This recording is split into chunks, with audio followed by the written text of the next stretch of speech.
One of the most hotly anticipated debuts here at the 2023 New York Auto Show is the 2024 Kia EV9. It's an all-electric, boxy, three-row SUV, but it's less significant for what it is.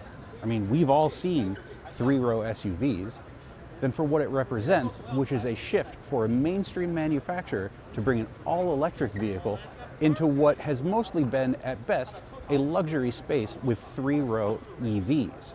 Three-row SUVs were already wildly popular as gas vehicles, and this first mainstream three-row option should be a groundbreaker. Kia aims for this to be basically a big electric Telluride, so let's check it out. The styling is big and boxy. This front angle is where I really see the soul of the EV9, so to speak. You do also get some interesting lighting elements here. There are some pixelated lighting elements available that exist in this part of the front styling, but overall has sort of a square Kia EV shape that we're familiar with from the EV6. As you come along the sides are nice and flat, the lines are straight. It's a very boxy SUV. So far, all the EV9s we've seen have interesting geometric wheel shapes. These sort of four-spoke designs are exclusive to this, the GT line.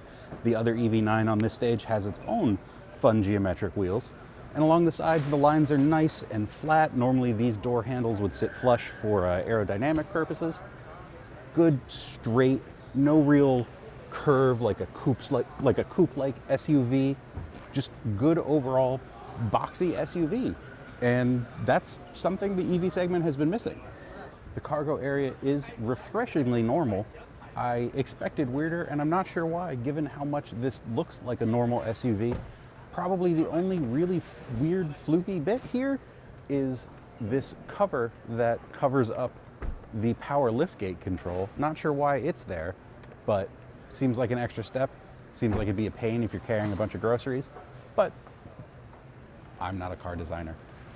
Otherwise, you get seat controls, a household outlet, a little bit of storage down here for some repair tools and tire kit, but otherwise, normal SUV, normal cargo area.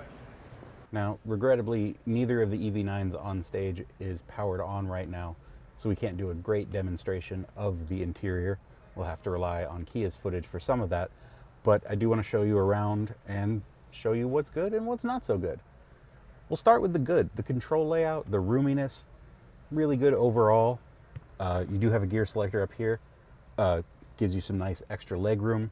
There's a nice little pass-through here for cargo, a bag perhaps, extra drinks, who knows. You do have USB ports down here.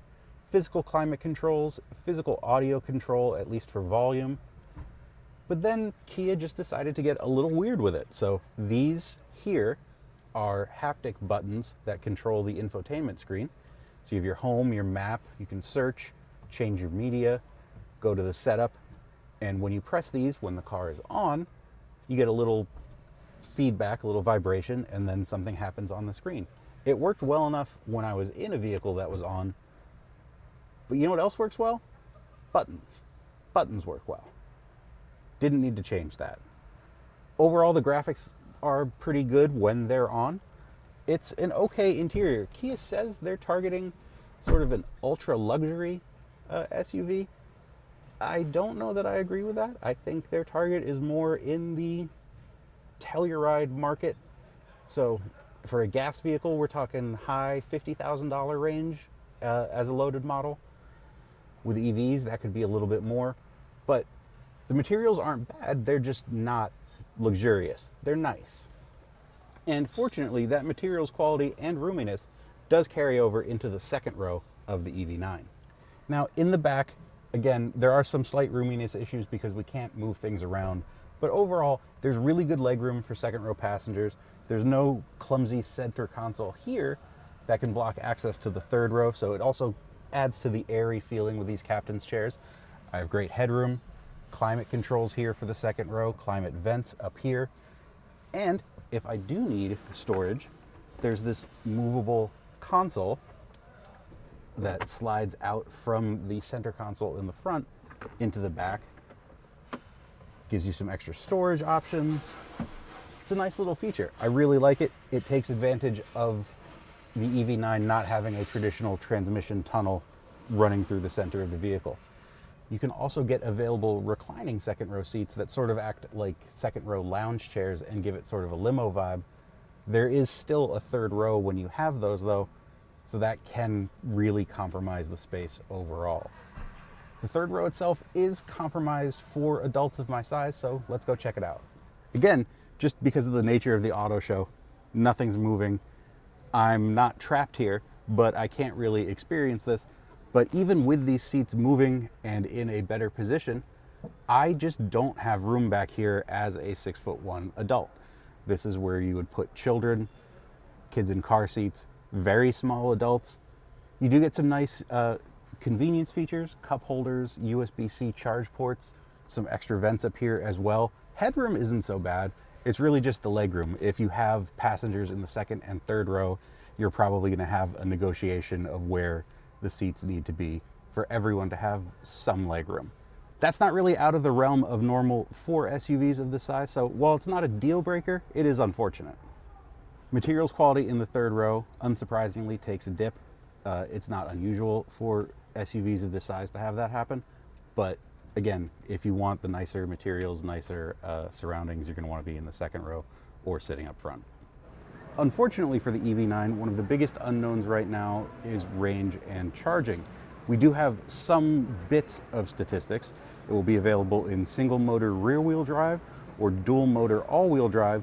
The single motor version is 215 horsepower with a 76.1 kilowatt hour battery.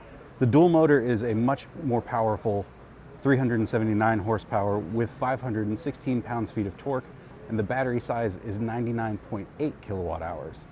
Kia says the range target for the EV9 is 300 miles, but that's for the single motor rear wheel drive, which is a bit disappointing.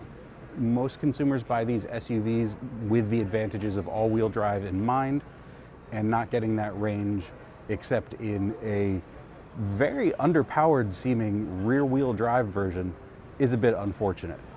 Fortunately, Kia EVs excel at charging. The max fast charging rate for the EV9 is 230 kilowatts, which is just slightly lower than the EV6, which is one of the fastest charging vehicles we've tested thus far. The onboard charger is rated at 11 kilowatts, which Kia says enables quote-unquote expedient level 2 charging. Definitely stay tuned for actual range for the full lineup of the EV9 and charging estimates, and we can see just what that expedient really means. Until now, three-row EVs were almost exclusively luxury vehicles like the Rivian R1S or the Tesla Model X, or vehicles that just shouldn't have a third row like the Tesla Model Y. The Kia EV9 has a chance to get a leg up on its competition depending on its still unannounced pricing. If it can keep it in a reasonable sort of range, close to the Telluride but a little pricier, we think it's got a decent chance. One thing that will help it is Kia says the EV9 will be assembled in Georgia, which should help with our ever-changing federal EV tax credit rules, depending on whether the buyer qualifies as well. Stay tuned for more details as we get closer to the Kia EV9's on-sale date later this year. Kia says it should arrive in the fourth quarter of 2023, and we expect things like pricing and range to be announced around then. For more on the 2024 Kia EV9 and everything else here at the 2023 New York Auto Show, be sure to head to Cars.com. And if you like this content, be sure to like, subscribe, and turn on notifications so you can see more from our channel.